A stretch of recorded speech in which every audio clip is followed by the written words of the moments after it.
O agro, setor que movimenta a economia brasileira, gerando renda, emprego e oportunidades para toda a população.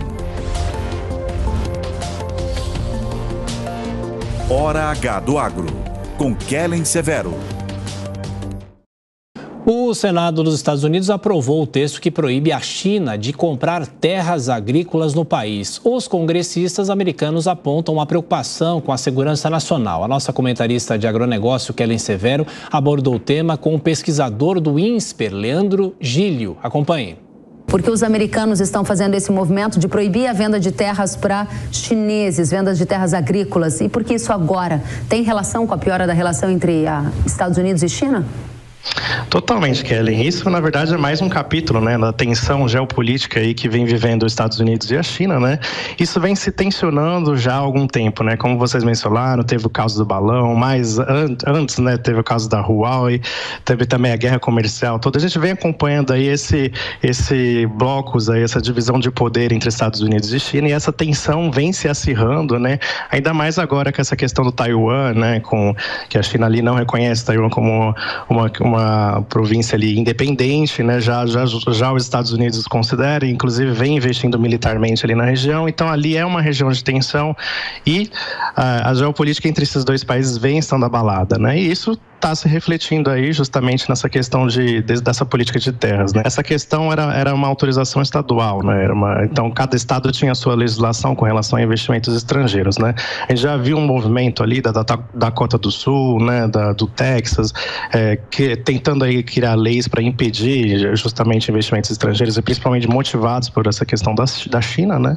E agora a gente vê aí uma questão um pouco mais nacional, né? Nesse caso. E qual é a situação hoje no Brasil quando a gente fala de venda de terras para estrangeiros? Tem quanto na posse de estrangeiros? Qual é a nacionalidade deles aqui no Brasil? No Brasil é muito pouco, né? A gente tem bastante restrição com relação a isso. Na verdade, a nossa lei que regulamenta isso é datada de 1971, né? E como ela é antes até da Constituição, ela passou ali por interpretações ali da AGU ao longo do tempo, né? Ali mais ou menos nos anos 90 era um pouquinho mais liberal, um pouquinho mais aberto, e a gente teve ali algum movimento de expansão, investimento em terras ali mais ou menos nos anos 2000, e ali desde 2010 a gente tem uma interpretação muito mais restritiva da lei de terras, né, que inclusive bloqueia até empresas brasileiras com capital estrangeiro de fazer aquisições, né, em terras aqui no Brasil. Então a gente tem uma lei bastante restritiva e aí não chega nem a 5 milhões de hectares as terras brasileiras que estão aí em posse de estrangeiros, sejam eles pessoas físicas ou empresas também, né. Algum movimento na direção de atualizar essa regra de venda de terras para estrangeiros no Brasil? Os Estados Unidos atualizou, criou mais dificuldades. E o Brasil? Aqui a gente tem tanta dificuldade com relação a isso que se discute uma certa flexibilidade, digamos assim, né? Que permitiria aí um maior fluxo de investimentos internacionais, né? Tanto no setor, né? Investimento produtivo, né?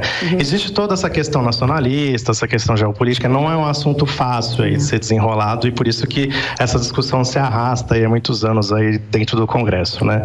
Mas aí na Câmara ainda está parado esse projeto, passou pelo Senado e ainda vem muita discussão aí pela frente. Então a gente não sabe exatamente onde que isso vai resultar e no momento acho que de tensão aí geopolítica, acho que não é uma questão que vai ser resolvida agora também. Bom, a entrevista completa no Panflix, agora são